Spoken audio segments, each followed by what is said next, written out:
All right, this one's for the musicians out there. In this video, I'm gonna break down the best 3 tips that will jumpstart your music career right now. Whether you're in a band or you're a solo artist or you're a songwriter, these are the 3 things that will take you to the next level now in 2025 and also 2026. Now, before I jump in, I just wanna say a big mistake that I made is looking at older bands and how they were able to get successful. We really need to just let go of how people did things in the 80s, in the 90s, in the 2000s, even in the 2010s, because none of that stuff is really all that relevant today. The only thing that really translates from the music careers of the past to today is that when you get up on stage, you want to be good and you want to have good songs. That's pretty much it. Everything else in terms of how to get noticed and marketing and things of that nature, blowing your band up, none of it is relevant except for what's been going on pretty much in the last 5 years. So here's what I've noticed. First big tip for you is to just focus on singles. Forget EPs, forget albums. You know, people are going to tell you to waterfall things. Turn a single into an EP and turn the EP into an album and then, you know, press it on vinyl and have these things. If I were you, just do one song at a time, man. Just throw a song out there, and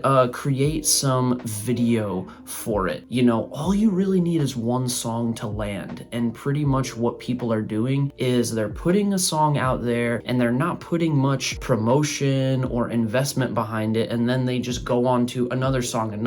And eventually you have 20 songs that you didn't really invest in and nothing really came of it. Instead of just picking one song and really investing into it. If you notice, that's what the big artists are doing now. They're putting out a single and then they're putting that song behind various forms of content just to keep pushing that song out there. One investment into a video where you can consistently push out content, that investment is going to be better than investing into merch. Stop buying merch, stop selling t-shirts. You really don't need it if you are just trying to grow your audience and get your band out there. Invest in content, invest in things that are going to attract people to your music. On that note, my second big tip for you is to stay local. Forget about touring. Stay within 100 miles of where your home base is. There are plenty of places to play within 100 miles. Now, again, this varies based on where you're at. If you're in Iowa or if you're in England, 100 miles is different. 100 miles, I don't even know if they'll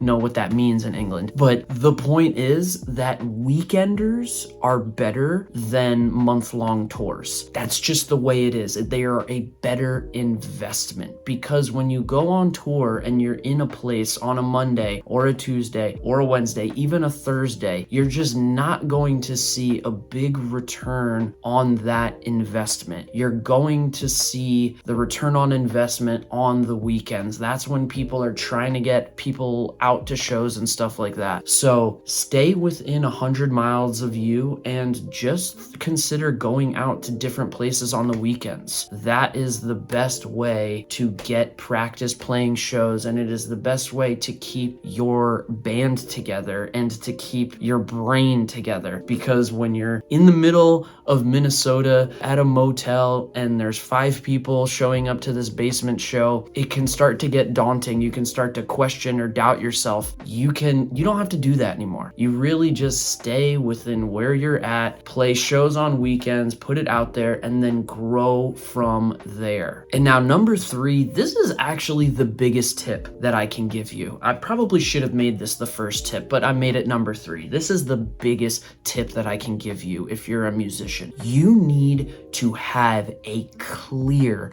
vision of what you want to do with your music. And if you're in a band, you need to share the vision with your band. You guys need to be all on the same page. And all of you guys in the band are going to be walking different ways of life. Some of you are going to be in relationships. Some of you are going to be in debt with college. Some of you are couch surfing. Some of you are not. You're all going to be in different places. So there's going to be different things that will challenge what you want to do with the band, with the music. You have to make sure that throughout all of the trials and challenges that you keep the faith and you keep the vision, because you are only as strong as your weakest member. If you have one person that doesn't take band practice seriously, that isn't trying to have content ideas, that isn't interested in making new music, that isn't interested in putting shows together or finding places to play, if you have somebody that is just kind of haphazardly in the band, they are going to be the thing that holds you back from getting to the next level. And I always point to my favorite example of this is when Blink-182 went from being a good band to a great band.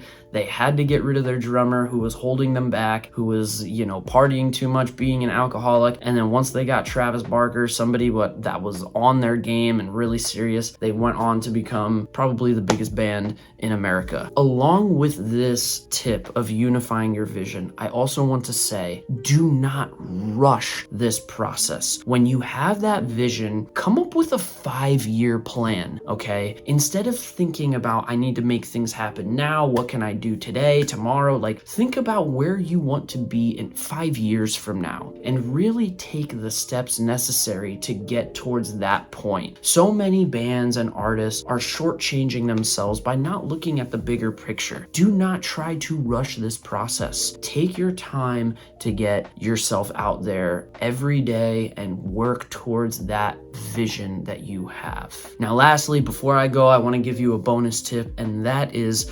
community over competition. So many bands, and I've been guilty of this, so many of us are looking around at the other bands around us as competition. We look around at other people and we kind of envy them, or we're jealous of them, and we're trying to copy what they're doing. They're trying to copy what we're doing, and it's not about competition. The quicker you can shift from competition to community, that is how you are going to see things start to happen. If you see a band that's doing cool stuff, be a fan. Go to their shows, hang out with them, buy their stuff, support them in some way, share their song on your social media. If you start being a fan of other people's bands, you will see that people are more likely to be a fan of you. Be the person that you want to see out there.